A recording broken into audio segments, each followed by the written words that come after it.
Verset 3, Psaume chapitre 129, le verset 3, nous voyons, par la souffrance de Christ, son dos était labouré par des fouets. C'était terrible, c'était terrible. Comme on laboure la route, maintenant son dos était labouré par son fouet. Psaume 129, le verset 3.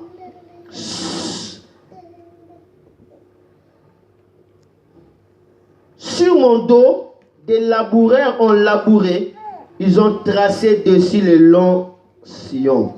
Amen.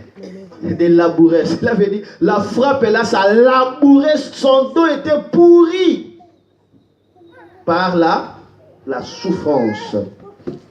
Amen. Ça, c'est la 4e aspersion. Et la 5e aspersion, nous voyons, on va fabriquer à Jésus une couronne d'épines très dure et très longue. On va le mettre sur sa tête. Imaginez une couronne d'épines, c'était trop dur. Une petite couronne fait des épines dures et longues. Et ils n'ont même pas touché ça par les mains. Ils ont utilisé des bâtons pour toucher cette couronne. Parce que c'était fait que des épines. Pas une couronne à des épines. Non, couronne d'épines. Comme on voit couronne d'or. Mais pour Jésus, c'était couronne, c'est-à-dire couronne faite par des épines. On avait pris l'arbre qu'on appelle le buisson, l'arbre d'épines. On a fabriqué des couronnes. Quelle inspiration!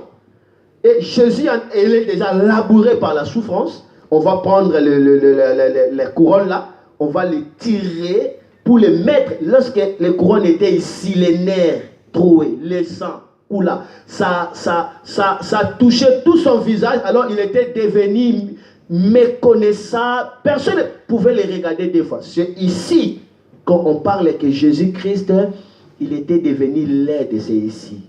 Jésus n'a jamais été laid. Jésus était beau. Personne ne sera beau comme Jésus. La parole faite chair, ça serait comment? Jésus. La Bible dit qu'il est le plus beau entre 10 000. Il est parfait qui se répand. Mais ici, par sa douleur, sa souffrance, il était devenu laid. La Bible dit que personne ne pouvait les regarder. Des fois, son aspect ne tirait personne. Amen.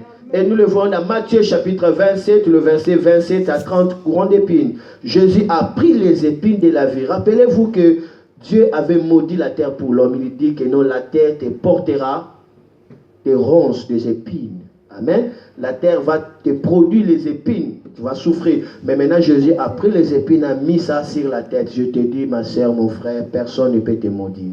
Amen. La terre ne peut pas te maudire. Amen. Car les épines de la terre, Christ avait porté ça comme une couronne. Yes. Parce qu'il a porté la couronne des épines, et toi, tu as droit à la couronne de la gloire. Amen. Parce qu'il a porté la couronne des épines, toi, tu vas gagner. Amen. Parce qu'il a porté la couronne des épines, toi, tu iras plus loin. Amen. Parce qu'il a porté la couronne des épines, yes. Personne ne saura te maudire. Amen. Amen. Amen. Alléluia. Amen. La terre ne va pas te pousser des épines. Amen. Partout où tu iras, j'ordonne que tu réussisses au nom de Jésus. Amen. Christ avait pris ça. Yes. Amen. Amen. Et là, dans Isaïe, la Bible dit son aspect n'attirait personne. Isaïe 53. Tout le monde était tourné son regard. Il regardait avec dédain. Parce que son visage était rempli de sang, défiguré. Et on ne pouvait pas le regarder. Amen. Et la 6e aspersion, c'était le clou à la croix de Golgotha. Là, le sang va tomber encore. On va fabriquer des coups spéciaux. Vous savez, dans les études bibliques, on a étudié pour voir le clou qu'on avait fait pour Jésus. C'était le clou qui mesurait 8 cm.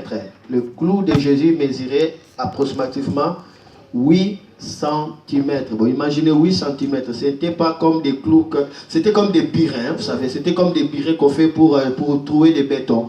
Et maintenant, ça va traverser le paume des mains. Et ça va traverser les pommes de pied. Je vous dis tout cela sans anesthésie. Et toi, parfois même, tu as peur d'être... tu as peur de prendre des piqûres. Tu as peur. Mais c'est pour ta propre santé. Mais tu es là, tu as peur. C'est pourquoi on ne donne pas trop de piqûres, on donne que des médicaments. Parce que chacun a peur de souffrance. Mais maintenant, Jésus-Christ a pris ça, non pour sa maladie. Il est le Fils de Dieu. Il a pris ça pour toi. Et la Bible dit, c'est par ses maîtresses. Nous sommes guéris. croyait à la guérison divine. Et il était percé à la croix, condamné à la croix. La Bible dit qu'il soit maudit, c'est lui qui est pendu au bois.